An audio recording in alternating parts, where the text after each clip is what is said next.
الحمد لله وكفى وسلام على عباده الذين اصطفى أما بعد أعوذ بالله من الشيطان الرجيم بسم الله الرحمن الرحيم يا أيها النبي إنا أرسلناك شاهدا ومبشرا ونذيرا صدق الله العلي العظيم.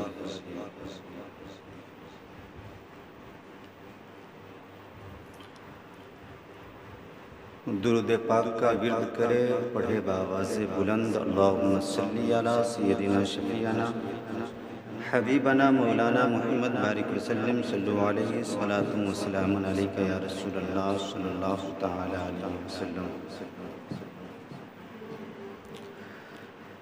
حضرات محترم، آپ نے 15 اگست منایا، یعنی آزادی کا جشن آپ نے منایا جھنڈا پھہرا کر. آپ دیکھیں کہ 15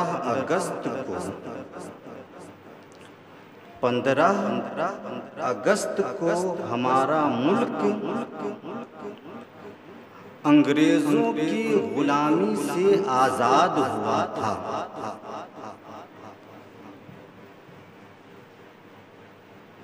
پندرہ اگست کو ہمارا ملک انگریزوں کی غلامی سے آزاد ہوا تھا، اس لیے ہم جھنڈا پھہرا کر اس کا جشن منایا کرتے ہیں.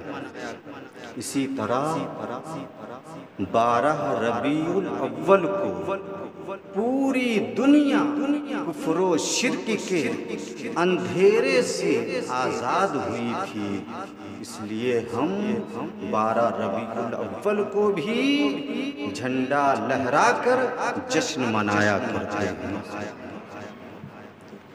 15 اگست کو ملک آزاد ہوا تھا اور 12ویں شریف کو پوری کائنات کفر و شرک سے آزاد تھی. جھنڈا پھہرا کر لہرا کر خوشیاں منانا جائز ہے. اگر ناجائز ہوتا تو 15 اگست 26 جنوری کو بھی ہم جھنڈا پھہرا کر خوشی نہیں مناتے.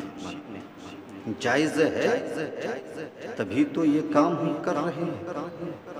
تو جب اس موقع پر جھنڈا لہرا کر جھنڈا پھہرا کر خوشیاں منانا جائز ہے تو پھر بھلا 12 ربیع الاول شریف کے موقع پر جھنڈا لہرا کر خوشیاں منانا کیسے ناجائز ہو سکتا ہے؟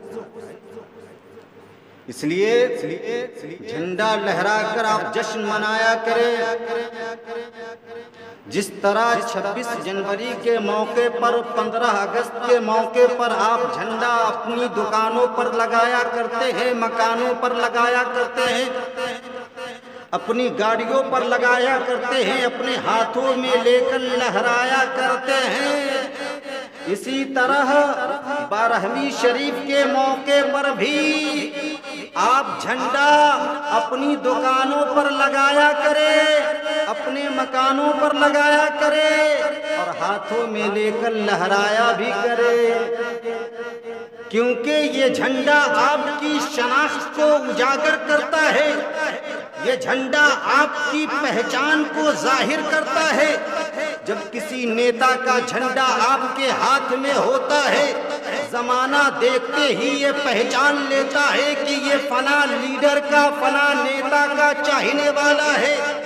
جب کسی پارٹی کا جھنڈا آپ کے ہاتھ میں ہوتا ہے، زمانہ دیکھتے ہی پہچان لیتا ہے کہ یہ فلاں پارٹی کا ماننے والا ہے، چاہنے والا ہے. اسی طرح جب 12ویں شریف کا جھنڈا آپ کے ہاتھ میں ہوگا، جب آمد رسول کا جھنڈا آپ کے ہاتھ میں ہوگا، زمانہ دیکھتے ہی یہ پہچان لے گا کہ یہ کسی اور کا غلام نہیں ہے، یہ کسی اور کا چاہنے والا نہیں ہے، بلکہ یہ مدینے کے تاجدار کا چاہنے والا ہے، شہنشاہ دو عالم کا چاہنے والا ہے۔ لہذا چاند ہوتے ہی آپ جھنڈا اپنے مقاموں پر لگا لیا کریں۔ جب وہ تاریخ آئے، مقدس تاریخ جس میں ہم سب کے پیارے آقا اس دنیا میں تشریف لائے، اس میں اپنے ہاتھوں میں جھنڈا لے کر جشن کا اظہار کیا، خوشیاں منائی۔ قرآن مقدسہ کہتا ہے یا ایھا النبی انا ارسلناک شاہدا و مبشرا و نذیرا، اے محبوب ہم نے آپ کو شاہد بنا کر بھیجا، مبشر بنا کر بھیجا اور نذیر بھی بنا کر بھیجا۔ یعنی اے محبوب ہم نے آپ کو گواہی دینے والا، خوشخبری سنانے والا اور عذاب سے ڈرانے والا بنا کر بھیجا ہے۔ تو جب رب قدیر نے اپنے محبوب کو تین اعلیٰ درجے کی صفات کے ساتھ ہم نے مبعوث فرمایا، تو ہم انسانوں سے بھی رب قدیر نے تین مطالبات کیے۔ وہ لوگوں سنو، ہم نے اپنے محبوب کو تین اعلیٰ درجے کی صفات کے ساتھ تم میں مبعوث فرمایا ہے، لہٰذا ہمارے تین مطالبات ہیں۔ پہلا مطالبہ یہ ہے کہ لِتُؤْمِنُوا بِاللَّهِ وَرَسُولِهِ، کہ تم لوگ ایمان لاؤ اللہ اس کے رسول پر۔ دوسرا مطالبہ یہ ہے کہ وَتُعَزِّرُوهُ وَتُبَقِّرُوهُ، کہ تم لوگ اس رسول ہاشمی کی تعظیم و توقیر بھی کرو۔ اور تیسرا مطالبہ یہ ہے کہ وَتُسَبِّحُوهُ بُكْرَةً وَأَصِيلًا، کہ اس کے بعد صبح و شام تم اپنے رب کی پاکی بیان کرو، اپنے رب کی عبادت کیا کرو۔ سبحان اللہ۔ رب قدیر نے جو بندوں سے مطالبات کیے ہیں اس کی ترتیب دیکھیے۔ رب نے فرمایا لوگوں سے کہ سنو، پہلے تم لوگ ایمان لاؤ اللہ اس کے رسول پر۔ جب ایمان لا چکو تو اس کے بعد تعظیم رسول کرو، پھر جا کر تم رب کی پاکی بیان کرو، رب کی عبادت کرو۔ اس سے پتہ چلتا ہے، اس آیت مقدسہ سے یہ معلوم ہوتا ہے کہ عمارت اسلام کی تین منزل ہیں۔ پہلی منزل کا نام ایمان، دوسری منزل کا نام تعظیم رسول، اور تیسری منزل کا نام عبادت ہے۔ سبحان اللہ۔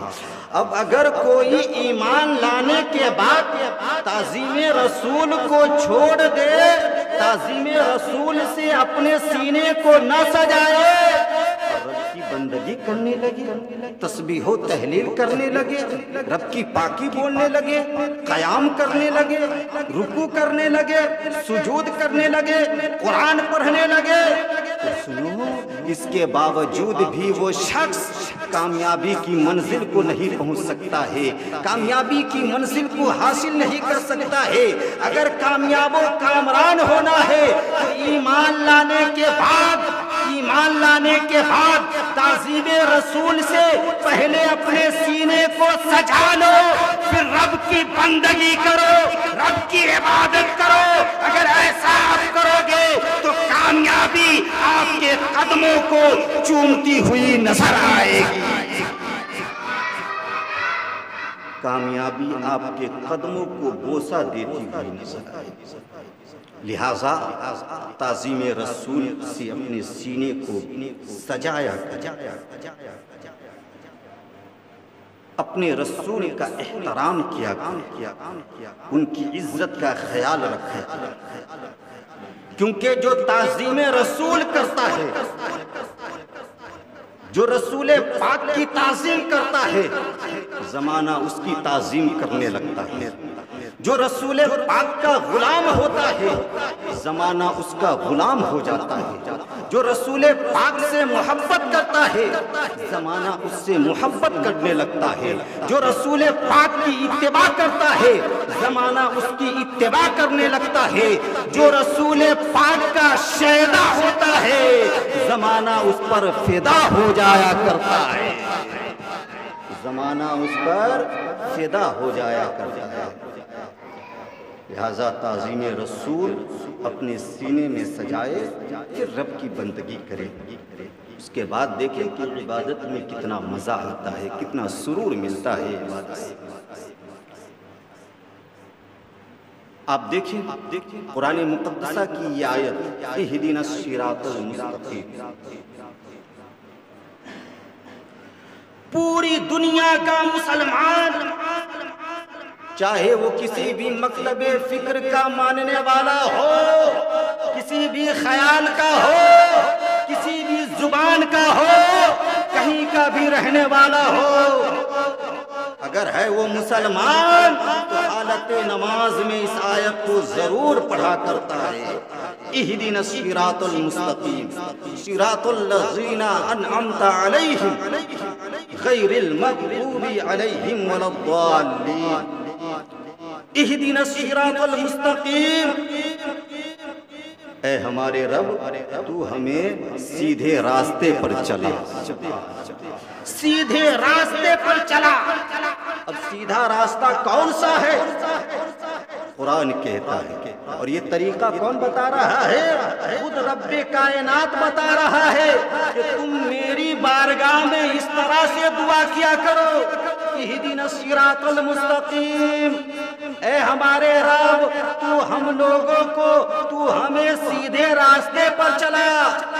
یہ طریقہ رب بتا رہا ہے، یہ دعا کرنے کا سلیقہ رب سکھا رہا ہے اپنے بندوں کو، ہمیں سیدھے راستے پر چلا۔ کن کے راستے پر؟ کون سا سیدھا راستہ ہے؟ صراط الذین انعمت علیہم، ان لوگوں کے راستے پر ہمیں چلا جس پر تیرا انعام و اکرام ہوا ہے۔ سبحان غیر المغضوب علیہم ولا الضالین۔ رب طریقہ بتا رہا ہے اپنے بندوں کو کہ تم اس طرح دعا کرنا کہ مولا تو ہمیں ان لوگوں کے راستے پر مت چلا جو گمراہ تیرا غضب نازل ہوا ہے۔ ہمیں ان لوگوں کے راستے پر نہ چلا جن پر تیرا غضب نازل ہوا ہے، غصہ نازل ہوا ہے، جو لوگ گمراہ ہو چکے ہیں ان کے راستے پر نہ چلا، ان کے راستے پر چلا جن پر تیرا انعام و اکرام ہوا ہے، فضل و احسان ہوا ہے۔ ہم نے قرآن سے پوچھا ہے، قرآن آخر وہ کون لوگ ہیں جن پر رب قدیر کا خاص انعام و اکرام ہوا ہے، فضل و احسان ہوا ہے؟ تو قرآن مقدسہ کہتا ہے دوسری جگہ پر، انعم اللہ علیہم من النبیین والصدیقین والشہداء والصالحین، کہ سنو اللہ کا انعام نبیین پر ہوا ہے، صدیقین پر ہوا ہے، شہداء پر ہوا ہے، صالحین پر ہوا ہے۔ گویا پوری دنیا کا مسلمان نماز کے اندر یہ دعا کیا کرتا ہے کہ مولا ہمیں ان کے راستے پر چلا جن پر تیرا انعام ہوا ہے، یعنی ہمیں نبیین کے راستے پر چلا، صدیقین کے راستے پر چلا، شہداء کے راستے پر چلا، صالحین کے راستے پر چلا، یعنی اولیاء کرام کے راستے پر چلا۔ پوری دنیا کا مسلمان نماز میں یہ دعا کیا کرتا ہے۔ یہ اور بات ہے کہ کچھ لوگ نماز سے نکلنے کے بعد، نماز سے باہر ہونے کے بعد، نماز پڑھ لینے کے بعد اس دعا کے منکر ہو جایا کرتے ہیں، اس سے انکار کر جایا کرتے ہیں، لیکن الحمدللہ ہم لوگ وہ سنی مسلمان ہیں کہ جو دعا ہم نماز میں کیا کرتے ہیں اسی دعا پر ہم نماز کے بعد بھی قائم رہا کرتے ہیں۔ اسی دعا پر ہم نماز کے بعد بھی قائم رہا کرتے ہیں۔ اس لیے مسلمانوں، کامیابی چاہتے ہو آپ تو صدیق اکبر کے راستے پر چلو، فاروق اعظم کے راستے پر چلو، عثمان غنی کے راستے پر چلو، مولا علی کے راستے پر چلو، سعد و سعید کے راستے پر چلو، طلحہ و زبیر کے راستے پر چلو، عبد الرحمن و ابو عبیدہ کے راستے پر چلو، بلال حبشی کے راستے پر چلو، امام حسن کے راستے پر چلو، حسین پاک کے راستے پر چلو، خواجہ پاک کے راستے پر چلو۔ اگر کامیابی چاہتے ہو تو امام عشق و محبت اعلیٰ حضرت کے راستے پر چلو، کیونکہ یہ وہ لوگ ہیں جو رب کے نیک بندے ہیں اور رسول ہاشمی کے سچے پکے غلام ہیں۔ ان کا راستہ حقیقت میں مصطفیٰ جان رحمت کا راستہ ہے، اور مصطفیٰ جان رحمت کا راستہ حقیقت میں اللہ رب العزت کا راستہ ہے۔ تو جو ولیوں کے راستے پر چلتا ہے حقیقت میں وہ مصطفیٰ جان رحمت کے راستے پر چلتا ہے، جو مصطفیٰ جان رحمت کے راستے پر چلتا ہے وہ جنت کا حقدار بن جایا کرتا ہے۔ سبحان اللہ۔ جبھی تو امام عشق و محبت لکھتے ہیں، یا رسول اللہ تیرے غلاموں کا نقش قدم ہے راہ خدا، وہ کیا بہک سکے جو یہ سراغ لے کے چلے۔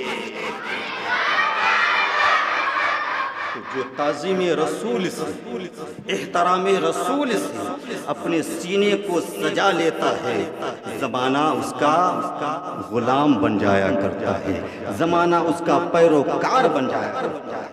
اس موقع پر یہ واقعہ میں آپ کے گوشے گزار کرنا چاہتا ہوں۔ تاریخ اسلام اس بات کی گواہی دے رہی ہے کہ جنگ فارس میں حضرت سعد بن ابی وقاص رضی اللہ تعالی عنہ نے ایک موقع پر جب کفار کی فوجوں نے بھاگتے ہوئے دریا کا پل توڑ ڈالا تھا تو حضرت سعد بن ابی وقاص رضی اللہ تعالی عنہ نے یہ کہتے ہوئے اپنا گھوڑا دریا میں اتار دیا تھا کہ اے دریا تو ہمارے لیے اپنے اندر راستہ دے دے، کیونکہ تو بھی خدا کے حکم سے چلتا ہے، تو بھی خدا کے حکم سے چل رہا ہے اور میں بھی خدا کے حکم سے جہاد کر رہا ہوں۔ تو بھی خدا کے حکم سے چل رہا ہے، میں بھی خدا کے حکم سے یہ کام کر رہا ہوں۔ تو جب حضرت سعد بن ابی وقاص رضی اللہ تعالیٰ عنہ نے اتنا کہا تو دریا اپنا سینہ چاک کر کے راستہ دے دیا۔ سبحان اللہ۔ جس میں حضرت سعد بن ابی وقاص رضی اللہ تعالیٰ عنہ کے ساتھ ساتھ تمام مجاہدوں نے اپنا گھوڑا دوڑا دیا تھا، اور پھر اس راستے سے وہ سب کے سب پار بھی اتر گئے تھے۔ جبھی تو شاعر کہتا ہے کہ دشت تو دشت ہے دریا بھی نہ چھوڑے ہم نے، دشت تو دشت ہے دریا بھی نہ چھوڑے ہم نے، ارے بحر ظلمات میں دوڑا دیے گھوڑے ہم نے، ظلمات میں دوڑا دیے گھوڑے ہم نے۔ تو جو رسول پاک کا ہو جاتا ہے سچا پکا غلام، کائنات کی ہر چیز ان کی باتوں کو مانا کرتی ہے، ان کے حکموں پر عمل بھی کیا کرتی ہے۔ زندگی گزاریے تو شریعت کے بتائے ہوئے طرائق کے مطابق گزاریے۔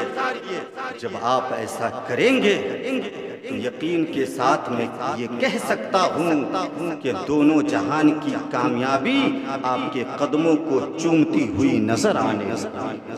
رب قدیر ہم سبوں کو رسول پاک سے سچی پکی عقیدت و محبت رکھنے کی توفیق عطا فرمائے، راہ مستقیم پر چل کر زندگی گزارنے کی توفیق عطا فرمائے۔ وآخر دعوانا ان الحمد للہ رب العالمین۔